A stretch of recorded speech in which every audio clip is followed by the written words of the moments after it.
রাধে রাধে সকলকে। সবাই কেমন আছো? আমি ভালো আছি। আজকে নিয়ে চলে এসেছি আর একটা নতুন ডিজাইন। সবাই দেখে জানিও যে কেমন হয়েছে। প্রথমে ডিজাইনটা আমি দেখালাম যে কেমন করেছিলাম, তারপর স্টেপ বাই স্টেপ কীভাবে ডিজাইনটা করেছি, কোথা থেকে স্টার্ট করেছি, কি কি কাজ করেছি সেসব দিয়ে ভর্তি করেছি, মানে কাজটা কিভাবে করেছি না করেছি সেই জিনিসটা তোমাদের সাথে শেয়ার করলাম। আমি বেশিরভাগটা লোটাস দিয়েই কাজ করতে পছন্দ করি। লোটাস, পিকক, এলিফেন্ট এইসব দিয়ে আমি কাজ করি।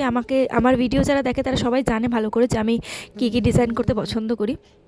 তো সবাই দেখো যে কেমন লাগছে ডিজাইনটা এবং জানিও, এবং ট্রাই করো অবশ্যই যে কিভাবে করলাম না করলাম, ডিজাইনটা কেমন হচ্ছে না হচ্ছে, তোমরা কিভাবে করতে পারছো না পারছো অবশ্যই জানিও, এবং কোথাও অসুবিধা হলে আমাকে জানাতে পারো, আমি তোমাদেরকে গাইড করে দিতে পারবো।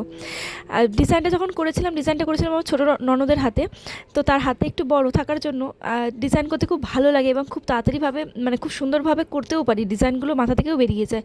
আমার করা ডিজাইন কেমন লাগলো সবাই জানিও, এবং সবাই সাবধানে থেকো, ভালো থেকো, এবং রাধে রাধে বলে আমার ভিডিওটা আজকে শেষ করলাম।